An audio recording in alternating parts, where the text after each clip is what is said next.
I sat alone at that candlelit table, staring at 3 empty chairs, and for the first time in my life, the silence felt heavier than betrayal. The waiter kept glancing at me, pity softening his eyes every time he passed. He didn't know that pity was the last thing I needed that night, because the people who'd left me there, my own sister, her husband, and my best friend, weren't strangers to deceit. They just didn't think I'd ever open my eyes to it. The restaurant was too elegant for what it had become, a stage for humiliation. Polished wine glasses sparkled under warm light, silverware set just so. A vase of lilies stood between the untouched bread basket and my cooling plate of pasta. It was my weekend to relax, they'd said. A little celebration before my birthday, but the joke was on me. They were already halfway to their next destination while I sat waiting for dessert that would never come. When the realization hit, when the 4th glass of wine stood untouched and the laughter from the corner booth faded, I knew they'd ditched me. Ebro, just like that, quietly, deliberately, as if I were invisible. I remember folding my napkins slowly, neatly, pressing the creases as though I could hold myself together by sheer will. A soft tremor ran through my hands. I wasn't angry yet. Not then, just hollow. The kind of hollow that comes from years of forgiving people who never deserved it.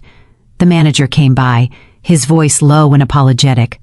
"Ma'am, your companions asked us to put everything on your room tab. They said you'd handle the bill." Abraham and I smiled.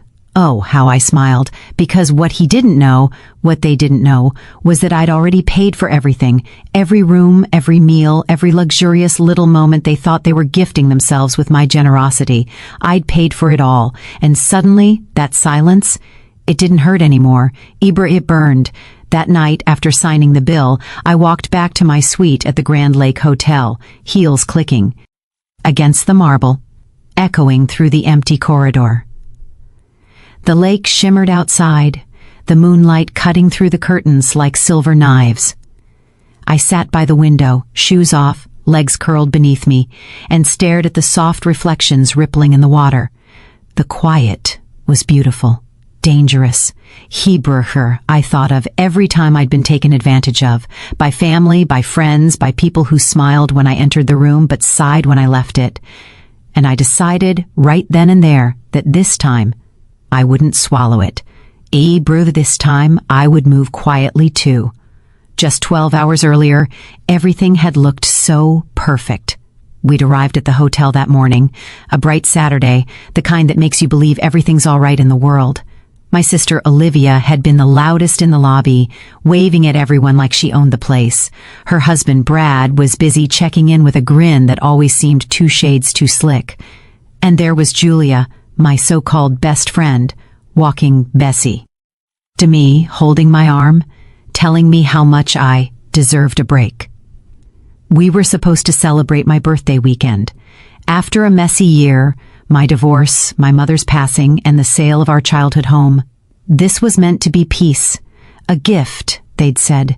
Bree, but the truth was simpler and sadder. They wanted a free vacation, and I was the fool who made it happen. Olivia had always been that way, the kind of sister who took and took, then blamed you for being tired. When we were kids, I'd give her my share of dessert, my favorite sweater, even lie for her when she sneaked out. "You're the responsible one," she'd laugh. "You don't need these things." And maybe I believed her for too long. Even that morning, when the valet took our luggage, and Olivia leaned close to whisper, "Just enjoy yourself this weekend, sis. No worrying about bills, okay?" I smiled, pretending not to notice that the reservation details were all under my name. That was the thing about people like her. They didn't ste al with malice. They stole with entitlement. Ibra. In the afternoon, the 4 of us had lunch by the pool. The sunlight glinted off the water, kids splashing nearby, the faint hum of music in the distance. Julia was wearing that wide straw hat she always used for photos, her phone constantly out, capturing every plate, every pose, every fake laugh. Brad kept ordering the most expensive items, bragging about work calls and crypto investments he never really had, and I sat there, sipping my lemonade, watching them all. They didn't even realize how transparent they'd become, how their kindness had turned into choreography. But I didn't say anything, not yet. I'd learned that silence often tells more truth than confrontation. That evening, after I'd gone up to change for dinner, I overheard them in the hallway outside my room. Their voices were hushed but hurried, Olivia's laugh, Julia's tone sharp and nervous. "She won't even notice," Olivia said. "It's just one night," Julia added. "We'll see. I'm back before checkout." "Let's go before she asks too many questions," Brad muttered. Their footsteps faded toward the elevator. Abru, my heart didn't even race. It just slowed. Abru, like a long, deep breath before the storm. By the time I reached the restaurant, I already knew they weren't coming. Iberchi, but I sat down anyway. I ordered the bottle of wine Olivia had once said she wanted to taste before she died. I ordered Julia's favorite appetizer, crab cakes with lemon butter. I even asked for Brad's usual, a medium-rare steak, extra pepper. Ibroku and I watched the waiter set 4 plates on the table, because sometimes doesn't come with a fight. It comes with acceptance. Still, as I sat there staring at their untouched glasses, something inside me shifted. Not the kind of anger that explodes, but the kind that simmers, the kind that makes you see things clearly. If they could plan behind my back, I could plan too. That night, while they laughed wherever they'd gone, believing they'd left me behind, I started making my move. That night, sleep didn't come easily. I lay there in the king-sized bed, the sheets cool against my skin, the faint hum of the lake wind brushing against the windows, and tried to make sense of the day. Eber, the air conditioner, clicked softly. Somewhere down the hall, laughter echoed. But my room was still, empty. Aberku, too empty. I kept replaying their voices in my head. Olivia's nervous laugh, Brad's careless tone, Julia's soft, "We'll come back before checkout." Bieber. Those words looped in my mind until they became something else, a challenge. It's funny how betrayal doesn't always hit like thunder. Iberhui, sometimes it's quiet, gentle even. It sneaks up behind you, wraps its cold hands around your shoulders and whispers, "You should have seen it coming." Pulled on a robe and made myself a cup of tea from the little hospitality tray. The kettle hissed softly as it boiled. I remember watching the steam rise, thin, white, and trembling, like my breath Never I'd tried to stand up for myself. Iberhi. And then something unexpected happened. Bieber, the front desk called. Iberher. "Miss Carter?" the voice said politely. "Your sister just checked out one of the rental cars using your name. We just wanted to confirm that's okay." Brr, I paused. Brr, she what? "Yes, ma'am," he continued. "She said you were joining them later, and she'd handle the keys." Brr for a moment. I didn't say a word. Then I smiled. A slow, steady smile that didn't quite reach my eyes. Ibri. Brr. "Yes," I said. "That's fine. That's fine. Thank you for calling." When I hung up, I sat back down on the edge of the bed, tea untouched. My reflection in the dark window looked different. Aberkammer. Sharper. If Olivia wanted to play games, she'd forgotten one thing. I was the one who made the reservations. Every room, every car, every single booking tied to my account. So I opened my laptop. Brr, the hotel Wi-Fi loaded slowly, but it was enough. I pulled up the travel portal, scrolled through the itinerary, and there it was. Abrock room 406. Oh, Livia Brad Carter. Abraha room 408, Julia Morton. Abraha room 410, me. Abraha all under my card, all set to be charged directly to my profile at checkout. Brr. They hadn't just ditched me, they'd planned to vanish before the bill landed. Abrahi, the kind of betrayal that doesn't shout, it sneers. I took a deep breath and let my fingers hover over the keyboard. Then, Calmly, deliberately, I began making changes. Room 406, canceled effective 6 a.m. April for room 408, canceled effective 6 a.m. Transfer all remaining charges to their personal accounts. Personal accounts. Accounts. Which I'd conveniently collected for emergencies when booking. And because I knew them. Done. Because I knew them. Because I knew them. Their habits, their sense of entitlement, I added one more note to the manager. Ibri. Please ensure guests are notified of early checkout in person upon return. Confirm payment method at desk. Hebrew, there was no anger in my heart. Abrati, just clarity. Abra. The next morning I woke early. The sunrise spilled over the lake like liquid gold. I wrapped a shawl around my shoulders and stepped onto the balcony. The air smelled like pine and distant rain. I watched a family down by the dock, a father teaching his little girl how to skip stones. She laughed every time hers sank. He clapped anyway. That simple, tender moment, it struck me. Ibrakre, because for years I'd mistaken being needed for being loved, and that's how people like Olivia kept winning. When breakfast came, I took it by the window. Coffee, scrambled eggs, a single slice of toast. The waiter hesitated before leaving and said, "Your friends checked in at the spa, ma'am. They said to tell you they'll meet you at lunch." Brr. I nodded. Brr. Thank you, I said. Isebim brr. Of course they had. While I'd sat alone, they'd pampered themselves on my dime. Ibrahri. But something inside me had shifted. For the first time, I wasn't the one waiting anymore. Around noon, I walked down to the spa. The marble floors were warm from the sun filtering through the skylights. The scent of eucalyptus filled the air, soft music playing from hidden speakers. Hebrisha and... There they were, the trio of betrayal, lounging in white robes, champagne flutes in hand. Julia spotted me first, her expression freezing mid-laugh. Ibriker.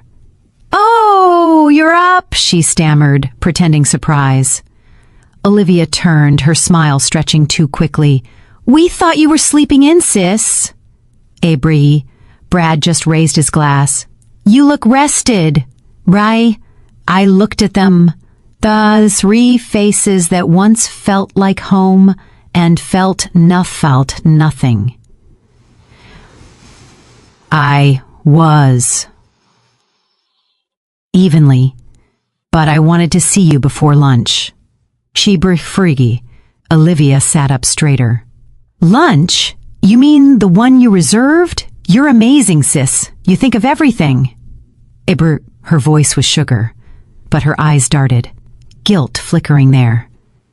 I noticed Julia's hand tremble slightly, noble slightly, as she set her glass down. I do glass down. Hi, brr. I try. I do softly. Then I left. See, bro, fail confrontation. Bro, because I didn't need to announce what was coming. By the time they'd realize what I'd done, the canceled rooms, the blocked charges, the new arrangements, it would be too late. That evening, I went on to the hotel lounge. The pianist was playing something soft and old, maybe Etta James, maybe Ella Fitzgerald. A few couples danced lazily near the bar. I sat by myself again, sipping wine, but this time the loneliness felt different, lighter. Ibru, the manager. The manager approached, polite as ever. "Ms. Carter," he said quietly, "we've processed the cancellations you requested. I just wanted to confirm that the guests will need to check out by tomorrow morning." Abraha, I smiled. "That's perfect." Then added, "Also, your spa companions left a rather large bill on your tab before the update went through. Shall I transfer that to their accounts as well?" "Here." I met his gaze. Yes, every penny. He smiled faintly, as if he understood more than he was supposed to. Wambariwa.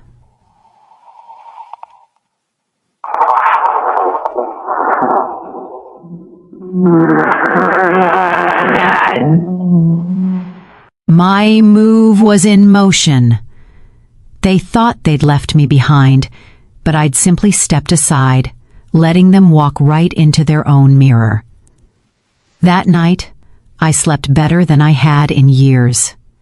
I didn't know exactly how tomorrow would unfold, but I did know this: by noon, my sister and her friends would discover that every luxury they'd flaunted, the champagne, the massages, the Lakeview suite, had been paid for by me and revoked by me. And when they came storming to my door, because I knew they would, I'd finally get to say what I'd kept buried for far too long.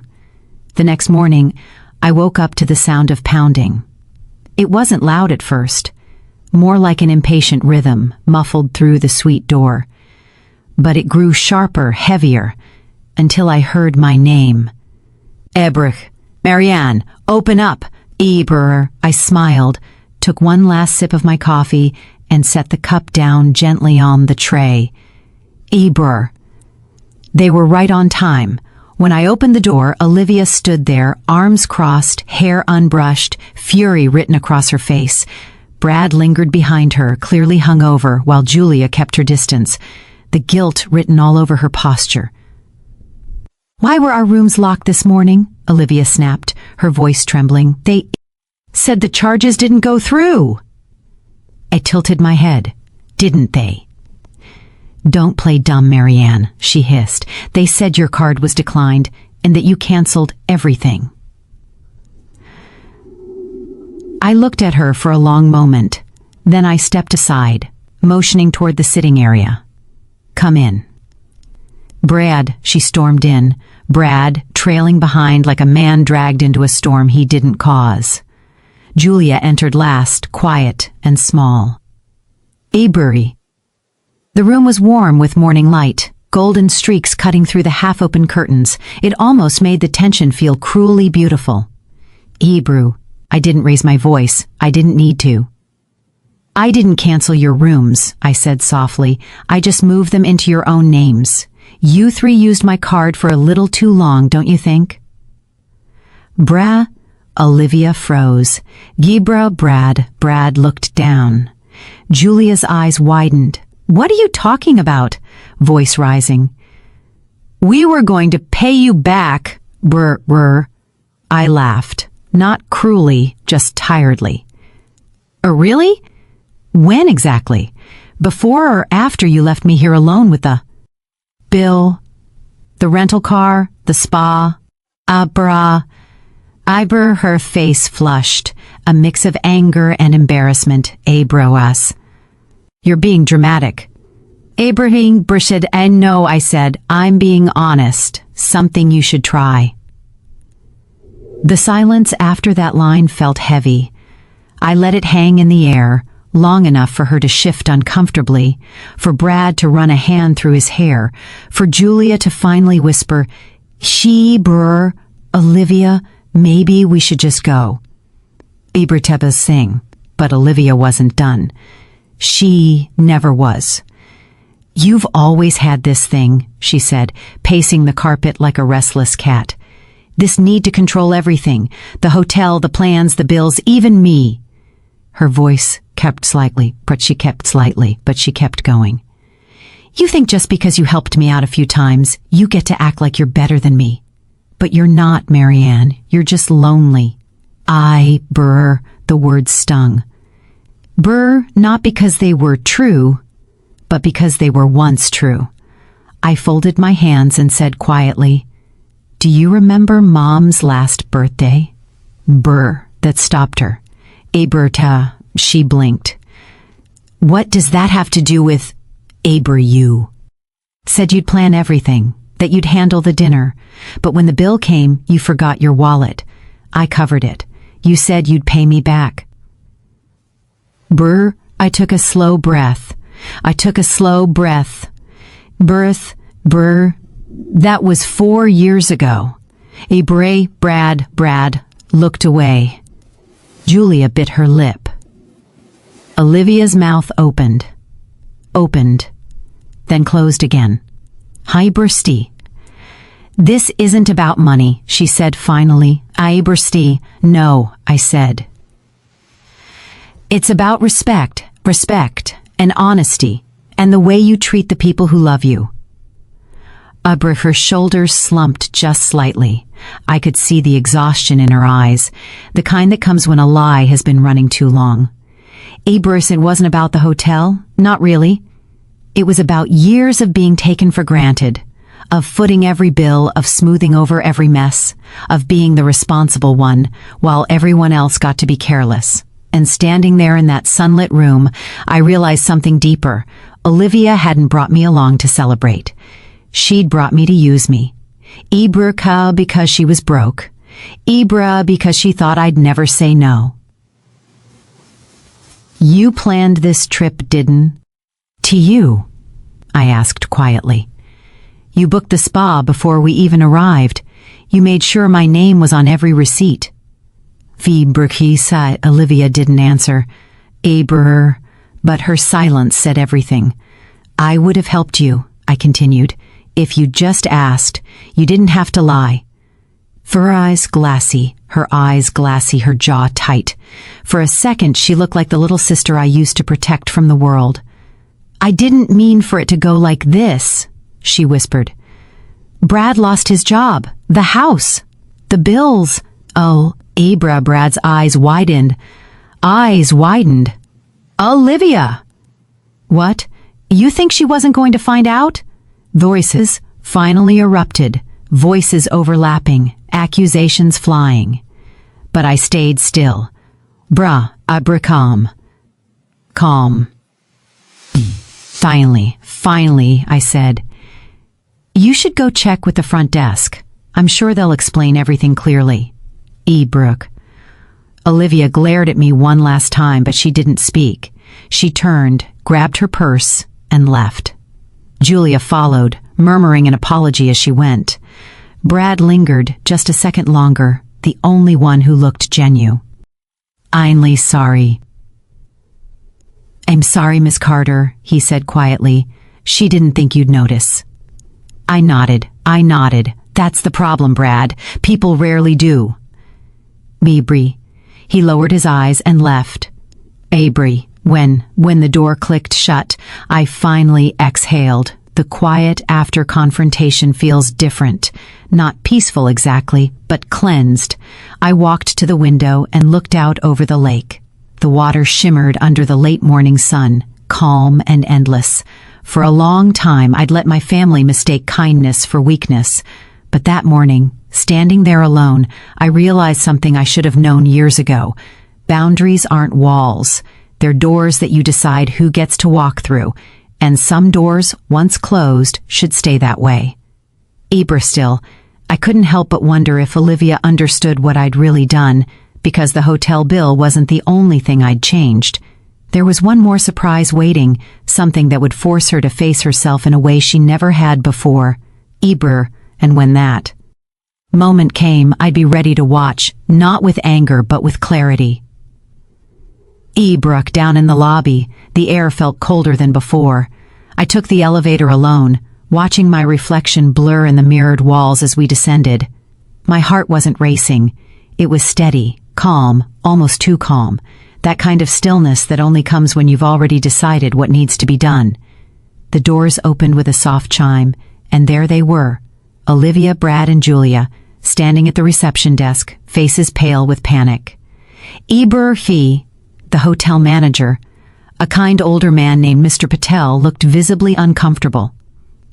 I'm terribly sorry, Miss Carter, he was saying to Olivia, but the charges were all transferred to your own accounts this morning. The original authorization from your sister was removed.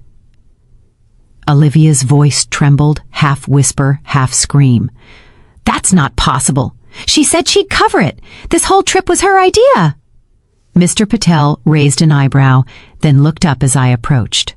Mrs. Carter, good morning. Is everything settled to your satisfaction? Abrahai smiled. Perfectly, thank you. Ebru. Olivia spun around to face me, her cheeks flushed red with fury and humiliation. What the hell is this, Marianne? I didn't raise my voice. I didn't need to. This, I said gently, is what it feels like to be responsible for your own mess. A few guests nearby frowned quiet. A few guests nearby slowed their steps, pretending to check their phones while they listened. The morning sun streamed through the glass doors, catching the polished floor and reflecting up into Olivia's shocked, tear-streaked face. You embarrassed me in front. You embarrassed me in front of everyone, she hissed. No, I said. You embarrassed yourself. I just stopped cleaning up after you. Ebru Julia looked like she wanted to disappear. Brad, to his credit, stepped forward. Look, Miss Carter, we can work something out. We'll handle it. Work her. I turned to him, soft but steady. I know you will, Brad, because now you have to. Olivia shook her head, tears spilling down her cheeks. You've always wanted this, haven't you? To see me fall, to feel like you're better than me. Hebrew, her words trembled, half accusation, half confession. Abrokra, I took a slow breath. I wanted you to stand up, to grow up, to stop expecting someone else to carry the weight of your choices. Ebroa, for the first time that weekend, her defiance broke. Her voice cracked into something small. Frechu. Hebrew, I looked at her. Really looked at her, the same girl who used to sneak into my room when we were kids after a nightmare, who used to braid my hair and whisper secrets about the boys she liked in school. Hebrew, you didn't mean to, I said softly, but you did, over and over again, and at some point, not meaning to isn't enough. Mr. Patel cleared his throat gently. Would you like me to finalize the new payment arrangements? Olivia nodded, defeated. Her shoulders slumped as she reached into her bag for her wallet. The crisp sound of her credit card sliding across the counter felt heavier than any shout or insult could have. Brad muttered something about calling the bank. Julia stood silently, hands folded, eyes darting toward me with quiet remorse. When everything was signed and settled, Mr. Patel gave me a courteous nod. Will you be staying another night, Mrs. Carter? I smiled faintly. No, thank you. I think I've seen all I needed to. Outside, the air was sharp and bright. The lake shimmered like glass.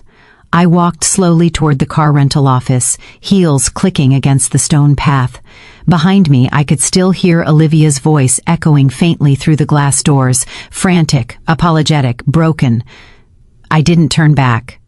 Because this wasn't revenge anymore. It was release. For years, I'd been the safety net that let everyone else leap without consequence. But every net frays eventually, and when it does, the fall isn't cruel. It's necessary. That night, back home, I sat at the kitchen table with a cup of tea and the quiet hum of the refrigerator. Ofter. Quieter. I remember standing there, staring at the half-empty coffee cup on the counter, and realizing something I hadn't before.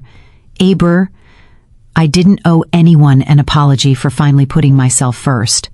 For years, I had mistaken sacrifice for love. I thought saying yes over and over was proof of my loyalty, my goodness.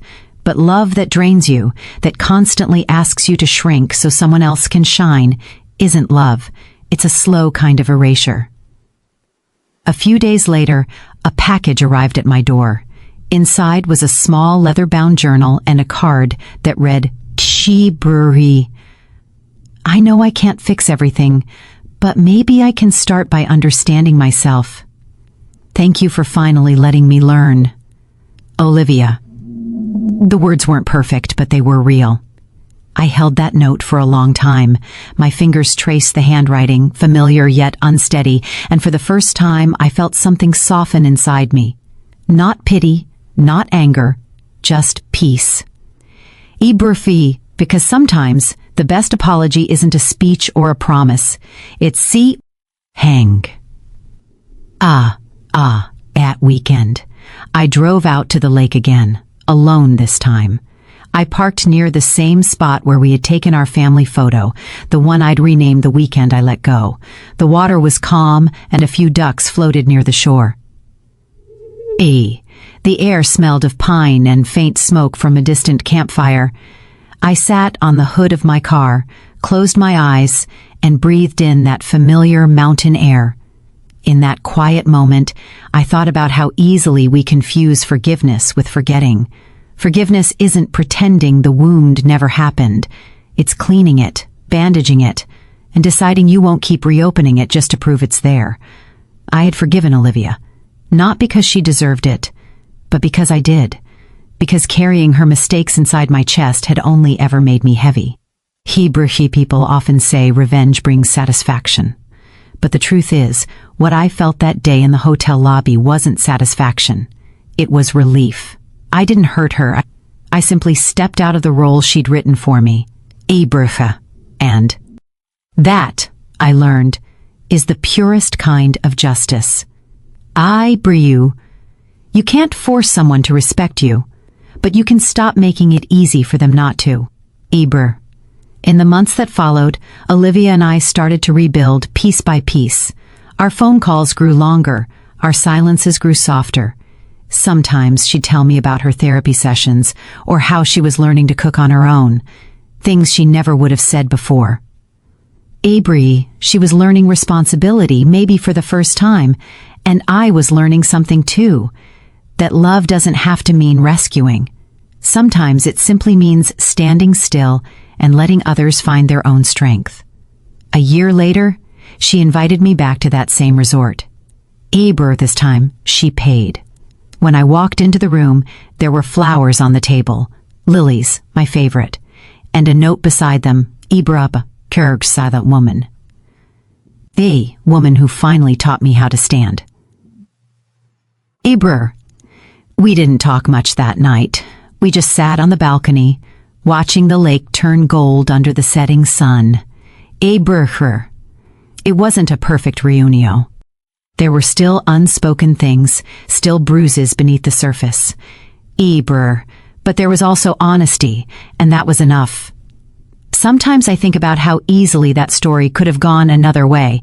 If I'd shouted that morning, or if I'd caved and paid the bill again, nothing would have changed.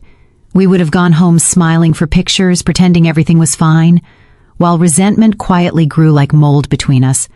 But that night, when they ditched me at that hotel, unaware I'd paid for it all, I made a choice. Not to destroy them, not to punish. But to stop saving people who refuse to save themselves. That was the night I made my move, not against them, but toward myself.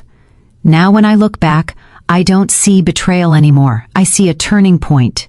That weekend didn't break our family. It rebuilt it with honesty instead of expectation, with boundaries instead of blind loyalty.